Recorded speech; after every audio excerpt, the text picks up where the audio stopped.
Hey everyone, ready for a deep dive into some seriously ancient history? Always. Awesome. Ah, Well, today we're tackling a pretty mind-blowing claim about the Ramayana. okay. It's about how old it might actually be. And our source is a YouTube video Okay. from the channel Prakyam. Interesting. And in this video, Nilesh Oak, Okay. he makes a case for a date that'll make you kind of do a double take. All right, I'm intrigued. Lay it on me. 14,000 years old. Wow, that's a bold claim, Yeah, I know, right? to say the least. So I have our expert here to help us kind of sift through this astronomical evidence Sure. that Oak uses Happy to. because, well, let's be honest. Yeah. Most of us don't have a degree in astrophysics. That's true. It can get pretty complex. Yeah. Definitely. So could the Ramayana really be that ancient? That's the million-dollar question, isn't it? Let's find out. All right, let's dive in. Sounds good. So, I was looking at Oak's approach, and I think what's really intriguing about it is that he's not just like throwing out, some random guess. Right. He's actually Yeah. using the Ramayana itself as a sort of like celestial roadmap. Interesting. You know what I mean? I see, yeah. By meticulously aligning Uh-huh. like astronomical events Yeah. that are actually described in the text itself Okay. with historical star position. Gotcha. He's trying to Yeah. pinpoint Yeah. like the era Yeah. when those alignments would have actually been possible. Fascinating. So he's basically saying that the Ramayana is like a snapshot Yes. of the night sky from thousands of years ago. Thousands of years ago, yeah. That's pretty amazing if you think about it. It's wild. Yeah. What are some of the the celestial clues Right. that he's using Sure. to make this case?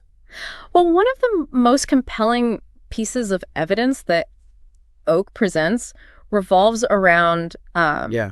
these recurring springtime events in the Ramayana. Okay. So, for example, Ram's birth and his planned coronation. Okay. These are consistently depicted as happening Yeah. during the spring season, specifically in the Chaitra month. Okay, so we've got like springtime celebrations Exactly. in the Ramayana. Yeah. But how does that translate to a timeline Right. of 14,000 years? So that's where Oak brings in this fascinating concept No. called the Earth's precession. Have you heard of this? I have heard of it, but, I'm no expert. Right. So imagine the Earth kind of wobbling. Yeah. Like a slowing, spinning top, right? Well, yeah. Over thousands of years, Yeah. that wobble, Mm-hmm. it changes how we actually see the stars Oh, I see. from Earth. So it's like our perspective is shifting. Exactly. Our perspective is shifting over time Right. because of this wobble. That's crazy. Yeah.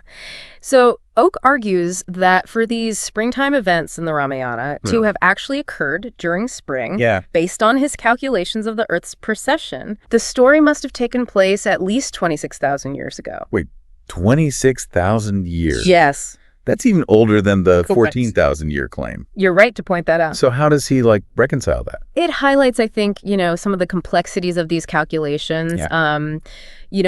Yeah. Oak uses additional evidence to suggest the date is closer to 14,000 years old. Okay. But this initial calculation, just based on those spring events, Right. definitely raises some eyebrows, It certainly does. It's a big number. Yeah. Way back there. Yeah, so springtime events potentially push us back 26,000 years. Potentially. What other astronomical evidence does Oak use Yeah. to support this kind of radical timeline? So another fascinating detail that Oak focuses on is this passage Okay. where Lakshman, he describes the sunset Mhm. taking place in the Pushya constellation Uh-huh. during the winter season, known as Himanta. Okay. According to Oak's calculations, this specific sunset alignment, it was only possible between 11,000 BC and 177,000 DC. Okay, so we have a potentially Yes. vast window of time here. Well, we do. How does he narrow it down even further? Well, he delves even deeper, right, into specific star positions Yep. that are actually mentioned in the Ramayana.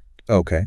So the text mentions Brahmarashi, Mhm. which corresponds to the star Vega as a Okay. pole star during that time. Yeah. It also describes the star Agastya, or Canopus, as being visible Okay. from the southernmost point of India. Oh, interesting. And these are key details. Okay. Because the position of stars in the night sky Right. Yeah. It shifts over millennia. Right, because of that wobble. Exactly, due to that Earth wobble that we were talking about. So these stars wouldn't have been in those positions in, say, like the last few thousand years. No, exactly. They wouldn't have been. Okay. So Oak explains that these particular star positions, when matched with astronomical calculations, they line up with a period around 12,000 BC. Interesting. So it starts to, paint a very different picture, I think, Right. of when the events of the Ramayana might have taken place. Yeah.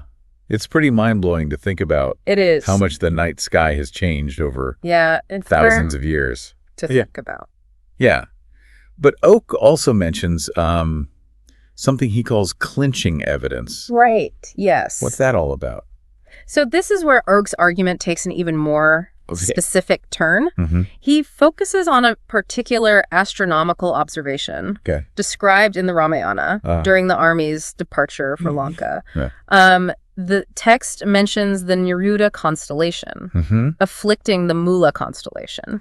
And I'm sure you're wondering, what does afflicting even mean in this context? Yeah. So essentially, he's referring to a specific alignment, positioning of these constellations relative to each other. That does sound extremely specific. Very specific, yeah. I can see why he calls it clinching evidence. Yeah.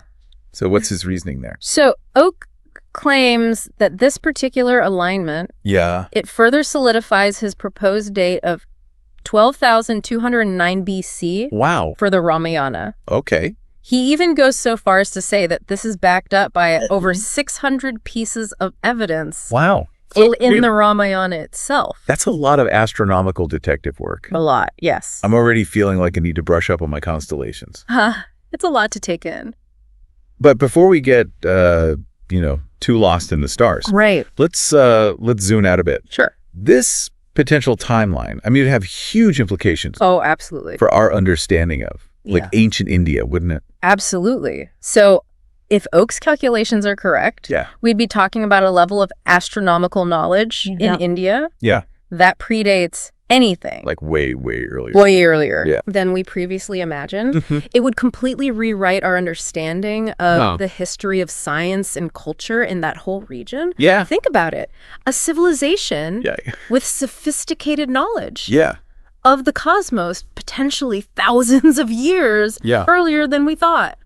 It would be like adding a whole new chapter to the history books. A whole new chapter, absolutely. But before we get too carried away, Sure. Let's consider the other side of the coin here. Okay, yeah. I imagine not everyone agrees with You're absolutely right. Oak's interpretations, right? There are definitely other scholars and historians who have different interpretations of the Ramayana and its age. Okay. And they might propose alternative timelines. Right. Or even question, the reliability of relying solely on astronomical references. Right. For dating. So there's still room for healthy debate and further exploration, which is... That's what makes this so exciting. Yes. That's what makes this Top Dive so exciting. I agree. So for now, let's take a short break. Sounds good. When we come back, we'll delve deeper into the counter-arguments. All right. And we'll explore the complexities of dating ancient texts. Looking forward to it. Awesome. Yeah. As we kind of delve deeper into this whole debate about the Ramayana's age, I think it's really crucial to acknowledge that interpreting ancient texts, especially ones that are as rich and layered as the Ramayana, it's a bit like navigating a labyrinth. Oh, interesting. There are multiple pathways, each with its own twists and turns. Right. Some scholars caution against placing too much weight on astronomical references alone, suggesting they might be symbolic or poetic, rather than strictly factual. Yeah. So it's like trying to separate it's the literal star charts from the metaphorical starry night descriptions. Yeah, like the poetic language. Yeah, that sounds... It can be tricky. Yeah. What other arguments do these scholars put forward? Well, one of the main points of contention revolves around this potential for what's called confirmation bias. Okay. Yeah. In simple terms, it means that if you start your research with a specific outcome already in mind, you might unintentionally cherry pick evidence that supports your theory. Oh! While downplaying anything that contradicts it. That makes sense. Right. It's like wearing those rose-colored glasses. That's a great analogy. And only seeing what you want to see. Yes. Even if it's not the whole picture. Even if it's not the whole picture, yeah. Gotcha. So critics argue that, if you begin with the assumption that the Ramayana is 14,000 years old, right, you might unconsciously interpret ambiguous passages or astronomical descriptions in a way that fits that timeline, potentially overlooking alternative explanations. So maintaining that objectivity is crucial when dealing with, ancient text, especially with ancient texts. Where there's so much room for interpretation. Okay, so what are some of the other arguments against such an old dating for the Ramayana? Another key point that's raised by critics is that Oak's proposed timeline it would significantly challenge our current understanding of ancient Indian history and archaeology. Okay. So if the Ramayana is truly 14,000 years old, it would imply this level of cultural and technological sophistication far earlier. Like way earlier. Way earlier. Than what mainstream archaeology currently suggests. It would be like finding like a smartphone buried in a Roman ruin. That's a great analogy. Like completely out of place. Based on existing knowledge, right?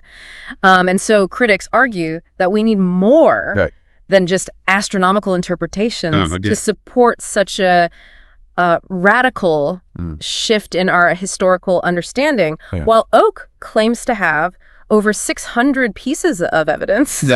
Many are based on interpretations of the text. And they haven't necessarily been corroborated by independent archaeological findings. So it's a bit like a detective. It's like a detective, trying to solve a case with circumstantial evidence. Exactly. But lacking that the key.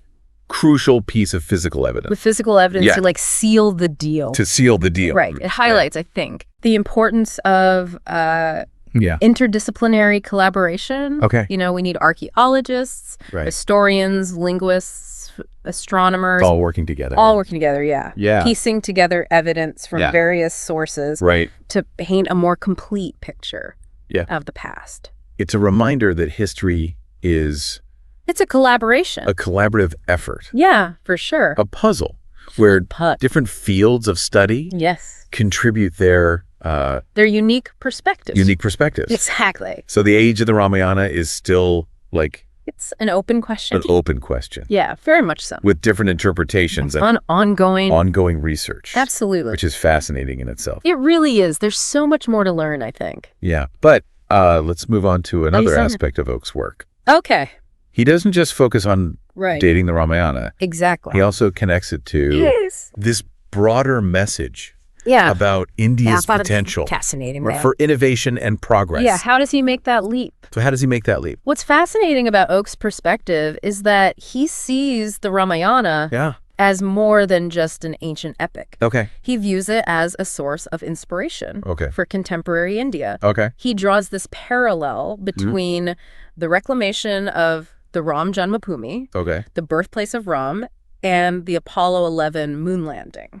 Wow. Highlighting both as symbolic of humanity's potential for achieving great things. It's a big comparison. Yeah, it's a powerful comparison. It is. He's essentially saying... He's basically saying... that if humanity can land on the moon, then surely India can reclaim its position as a global leader in innovation and progress. Absolutely. It's like... a call to action? Call to action, yeah. Yeah, for sure. He argues that the reclamation of the Ram Janmabhoomi can be a catalyst for India to move beyond its colonial past and embrace a future driven by science and technology. Yeah, science, technology, creativity. Creativity, exactly. He's advocating for a shift from being from a consumer nation to a producer nation. Producer nation, exactly. One that really contributes to the global landscape of knowledge and innovation. It's a bold vision. Very bold, Full of ambition. Yeah. And a desire to see, Yeah, to see India reclaim its place on the world stage. Reclaim its place, absolutely. But it also raises some practical questions, right? Sure, yeah. Like, how does this call for innovation translate into like what are the concrete action? Concrete steps. What specific steps need to be taken to foster this resurgence of creativity and scientific advancement? Oak doesn't shy away from addressing those questions. Okay. He acknowledges the significant challenges that India faces in terms of, education, infrastructure, economic development. Right. But he believes that these challenges can be overcome through, a combination of things, political will, private partnerships, and a renewed focus on cultivating scientific talent. Okay. It's about creating an ecosystem where innovation can flourish. Not just through individual brilliance, but by nurturing the right conditions. The right conditions, for success. So it's like planting a seed. Planting a seed. You need fertile soil, sunlight, water for it to grow and blossom. Right. It's not enough to just have the the seed of innovation. You need that environment. You need the right environment. Yeah, for it to thrive. Exactly. Okay, so what are some of the specific examples he draws from? He often cites examples from Ramayana itself to highlight these values and qualities that he believes are so essential for driving innovation. Right. He points to characters like Hanuman, who embodies courage, resourcefulness, and a willingness to push boundaries. And these aren't just characters in a story. They're archetypes that represent, these timeless human qualities. That are just as relevant today as they were thousands of years ago. So he's drawing parallels between Exactly. He's drawing these parallels. The epic heroes of the past. Yes. And the innovators of the future. The innovators of the future. Reminding us that even in the face of seemingly insurmountable challenges, human ingenuity and determination can prevail. Absolutely. It's a really inspiring. It's an inspiring message. And Oak connects this idea. He connects it to this broader call, right? With this broader call. For Indians to rediscover their cultural heritage. Not for the sake of nostalgia. But as a source of inspiration and motivation for innovation. So he believes that. He believes that by tapping into the wisdom of the past, India can forge this unique path in the 21st century. One that balances material progress with spiritual well-being. It's a vision that captures the imagination. For sure. And speaks to this deep-seated desire.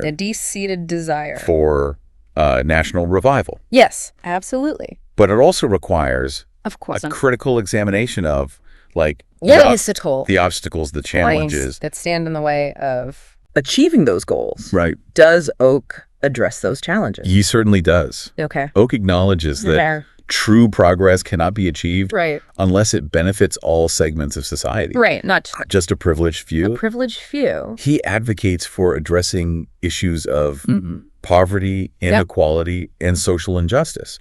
I'm arguing that India's technological advancements should be used to improve the lives of the poorest and most vulnerable, creating a more just and equitable society. So it's about connecting. Innovation to social upliftment. Ensuring that the fruits of progress are shared widely and equitably. It's a vision where scientific advancement goes hand in hand with human betterment. Absolutely. It's a vision that sparks hope. A sense of hope and possibility. Absolutely. While also recognizing the complexities and challenges that lie ahead. Yeah, this deep dive into the Ramayana has taken us on quite a journey. Yes. From ancient astronomy. It has. And textual interpretations. Yes. To a broader discussion about India's place in the world today. And I have a feeling we're only just scratching the surface. I think we are just scratching the surface. Yeah. It's amazing, how exploring a seemingly simple question, like how old is the Ramayana, can lead to such a multifaceted discussion about India's past, present. Yeah, India's past, future, present, and even its future. That's amazing. We've covered astronomical calculations, debated interpretations of these ancient texts. And even touched upon India's aspirations for global leadership. Absolutely. And innovation. Yeah, for sure. What I find particularly compelling about Oak's approach is his emphasis on the cyclical nature of history. He argues that civilizations rise and fall, knowledge can be lost and rediscovered. Right. And India has experienced these cycles multiple times throughout its long and rich history. So it's not just a straightforward march. March of progress. But more like a dance. A dance, yeah. With moments of brilliance. Yeah. Periods of decline. And then resurgence. Exactly. That's a fascinating way to view I think so. history. Yeah. How does this cyclical perspective connect to Oak's vision for India's future? Oak believes that India is currently poised for a resurgence, right? A resurgence. A new era of innovation and global leadership. He sees this potential arising from this unique blend of rediscovering ancient wisdom and integrating it with modern science and technology. So it's not about simply copying Western models of development. It's about forging a distinctive path. That honors India's cultural heritage while embracing the possibility of the 21st century. It's like taking the best of both worlds? The best of both worlds, yeah. The wisdom of the past. And the tools of the present. Exactly. To create something new. Truly unique. Unique and transformative. Yeah. But it also sounds like it is a delicate balance. A delicate balancing act. It is. How does one go about, integrating these How do you seemingly disparate realms? Yeah, ancient wisdom and modern innovation. Modern innovation, that's where education plays a crucial role, according to Oak. So he envisions a reformed education system. That nurtures critical thinking, creativity, and a spirit of inquiry. Okay. So imagine a curriculum that values not just, rote memorization. Yeah, not just memorization. But also problem solving, innovation, and the ability to connect ancient wisdom to contemporary challenges. Yeah. So it's about equipping future generations with equipping them with the tools. And the mindset. That gap. Between tradition and modernity. To become those innovators. Right, to become. That Oak is calling those innovators, yeah. What else besides education? He places a strong emphasis on mentorship. Okay. He believes in creating a system where, experienced innovators and entrepreneurs can guide and inspire younger generations, passing on their knowledge, their wisdom, their experience. It's about fostering a culture of learning and collaboration. Work together, yeah. Contributing their unique perspectives and skills. That's like building a bridge between the past and the future. Where the wisdom of elders helps to pave the way for the innovations of tomorrow. It's a beautiful concept, but it requires, a conscious effort to cultivate that. It. So what specific insights does Oak draw from the Ramayana itself to illustrate this vision of progress? Oak often turns to the Ramayana to exemplify the very qualities he believes are essential for driving innovation. He points to characters like Rambam, who embodies integrity and leadership, or Sita, who symbolizes resilience and strength. Even the character of Hanuman, with his courage, his resourcefulness, his ability to overcome. seemingly impossible obstacles. Impossible obstacles. Like serves as a powerful archetype. Powerful archetype for aspiring innovators. For aspiring innovators, yeah. Yeah. It's fascinating how these it's amazing, isn't it? Ancient stories. How these ancient stories can offer timeless lessons and inspiration. And serve as inspiration for facing modern challenges. Modern challenges, yeah. Oak seems to be encouraging us to look beyond this literal narrative. Yeah, the literal narrative. Yeah. And find deeper meaning. Yeah. That can be applied. To our lives today. Exactly. Oak isn't advocating for a blind return. A blind return to some romanticized past. Yeah, to some romanticized past. He's calling for a future. Okay. Where India draws inspiration from its rich heritage, while simultaneously embracing the potential. Of modern science and technology. Yeah. He envisions a nation that leads not just in terms of economic power, but also in intellectual and cultural contributions. Shaping a more sustainable and equitable world. Yeah. It's a vision that resonates with a sense of pride. Purpose, and possibility. And what's remarkable is it all stemmed from how this entire conversation, this simple question, stemmed from a seemingly simple question about the Ramayana, the age of the Ramayana. It's incredible. It's amazing how exploring these it really is ancient stories. How these ancient stories can lead us down much unexpected and thought-provoking paths. Yeah. This deep dive has truly been a journey of discovery. Full of intriguing twists and turns. Intriguing, insightful perspectives. Twists and turns, yeah. Even a few healthy disagreements along the way. And that's the beauty of it, isn't it? That's the beauty of it. It's a reminder that learning is an ongoing process.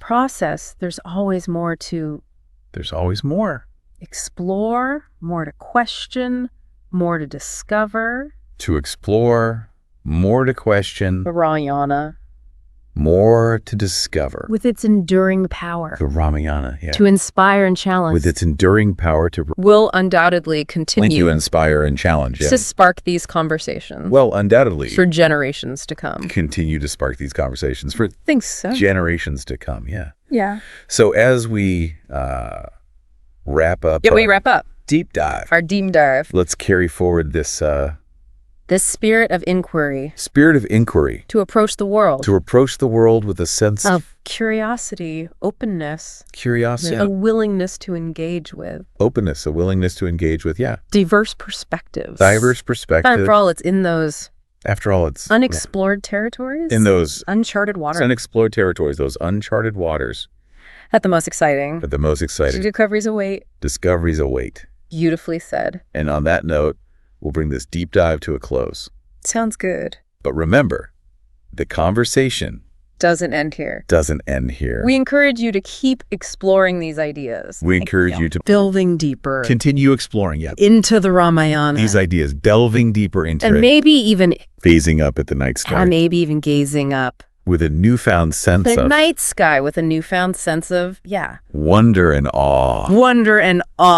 Thanks for joining us. Thanks